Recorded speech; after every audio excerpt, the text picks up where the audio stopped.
Money Arata. After a long time of expanding, globalization might be nearing its end, and that has a direct impact on your finances. Since the time of the Great Navigations, trade between countries has only increased. This has accelerated greatly in the recent decades. Under the Pax Americana model, we've had a few decades of relatively world peace under US leadership, and globalization seemed to be an inevitable process that would benefit everyone. However, in recent years, a series of events such as the pandemic, the crisis in the supply chain, the rise of populist governments, and the war in Ukraine have changed everything, to the point that some experts now say that globalization as we know it is over. The trend now is to deglobalize. Each country seeks to be as self-sufficient as possible with the help of their regional partners. And behind all of this is the inequality caused by the increase in the monetary base. An increase that makes the money that you've saved all your life to devalue and have less and less purchasing power. Please note this is not financial advice. Read the full disclaimer before proceeding. The lack of responsibility with money caused social inequality. When the process of globalization began after the Second World War, money still had value in itself. During most of that time, most countries' money was backed by gold, so money really was worth something. But this gold standard was gradually abandoned, until it was completely abandoned in the 1970s. From then on, and until today, countries are free to print as much money as they want. We've already explained all of these in detail in episode number 20 of the Money Arata series. Now the problem with fiat money, the money created by the government, is that the more money in the market in circulation, the more diluted a currency becomes. Base money inflation causes the money that you earn to have less and less purchasing power. And what's worse, whenever the government issues currency, that money first reaches the people who are closest to power, the richest people. Only after they take advantage of receiving this money first, inflating prices, does the money reach everybody else, the poorest. We already explained all this process in detail in a previous episode about the Cantillon effect. But we can summarize this idea, this process, in just one sentence. When the government creates more money, the rich get richer and the poor get poorer. And with the increase in inequality between rich and poor, there is also the movement of populism, with simple solution and misleading speeches with the aim of winning the votes of the people who are dissatisfied with the economy. And when they come to power, populist politicians reinforce this cycle of inequality. They adopt protectionist policies that reduce competition and ultimately lead to higher prices. Inflation increases inequality, which maintains fertile ground for even more populism. In addition, social networks and their algorithms put people in bubbles and echo chambers where the same ideas keep reverberating and destroying the social glue that existed when we had communication that was one too many. The problem was already serious, but it got much worse when the pandemic came and increased the amount of time that people had isolated and consuming information only through social networks.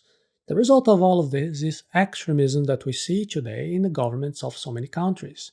And the extremism is the opposite of the idealized version of globalization wanted to maintain. Globalization will not survive the populist extremism.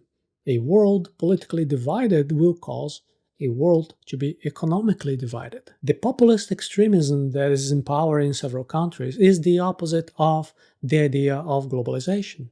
With populism, protectionist and isolationist policies are used. Protectionism and isolation are obviously the opposite of globalization. Instead of working together for international trade, the rulers will protect their domestic markets instead of integrating production chains, the flow of capital, the flow of workers. Instead of that, the rulers isolate their countries. Some people consider that the end point of this globalization that we have lived through since the end of the Cold War was the moment of the economic sanctions being applied to Russia. At levels never seen before, these sanctions have virtually excluded Russia from the global economy, showing the excessive power of those who are in control of the international banking system. A politically divided world cannot integrate commercially. For there to be trade between countries, they need to have good relationships, dialogue, understanding. And as none of this has been happening, what we have today is a trend towards deglobalization. Deglobalization is an inflationary force. The more international trade gets worse, the less purchasing power your money has. With globalization increasingly fragile, what we're seeing today is this trend towards deglobalization, also called by people with other names such as nationalization, onshoring, nearshoring, reshore, or friendshoring. All these names, they just mean greater isolation between countries or blocks of countries, and all of that affect your finances directly. This was unthinkable thing until very recently. A few years ago, the only idea that people were talking about was the benefits of globalization, the free movement of goods, free international trade. But all of that went downhill very quickly. The pandemic has greatly accelerated that process. The forced isolation also showed the fragility of the global supply chain. When a country that concentrated good part of the production of a certain product could no longer meet the demand, the whole world suffered. This decrease in the supply led to a general increase in the price of several essential products, including oil and its derivatives. Inflation, in this way, eats purchasing power of your money and leaves the population even more dissatisfied, often blaming deglobalization. This is where populist and protectionist politicians start talking about deglobalization more forcefully. The populist promise is that isolation would strengthen their nations, which no longer would be so dependent on what is being produced outside their borders, and that also would generate jobs internally at home. Now, the problem is that all of this would be very expensive in a first moment where all the industry internally would have to be created. There are costs involved. So all of this creates inefficiency and inflation. Strengthening individual nations, it means to give more power to their national central banks that are controlling the state money, the fiat money. The more power is concentrated on the hands of those who command those countries, the more arbitrariness is done with the currency. The result is an abuse of power, with their central banks using quantitative easing, QE, to create even more money. The creation of more money is a dilution. That means less purchasing power to the money that you have, the money you've worked to earn. And Bitcoin is an alternative to keep your wealth globalized, even if national integration weakens. Now let's get to the practical plan. What can you do to protect your money in such a macroeconomic scenario? How can you prevent yourself if there is some irresponsible central bank monetary policy causing hyperinflation and a general weakening of the economy? What can you do?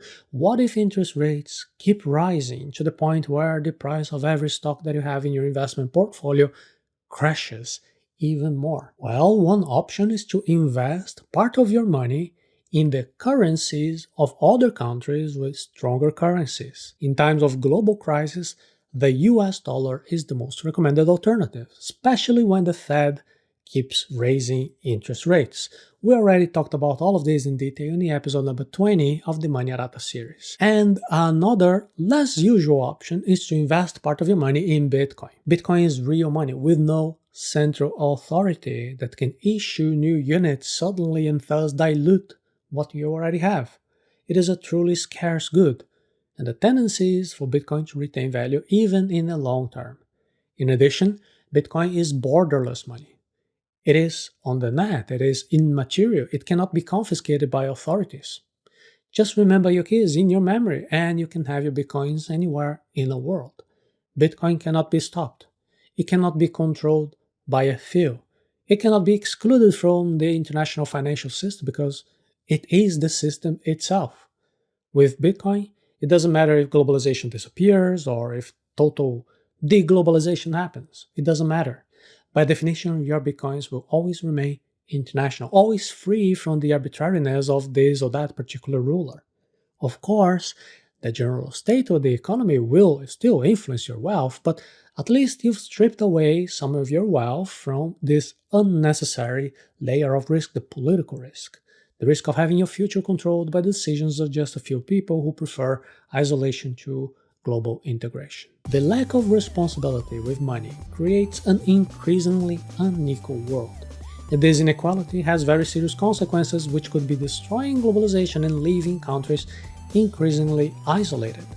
This isolation has a cost, and that cost is reflected in your finances. Inflation destroys the purchasing power of the money that you've worked so hard to earn. Money that today is completely at the mercy of the decisions of rulers who often take populist measures. That is why now you need to understand how Bitcoin can protect your wealth from the perils of this macroeconomic environment. If you're really interested in that, so please you can visit arata.se/diamond hands. Then we can continue this conversation at a more practical level.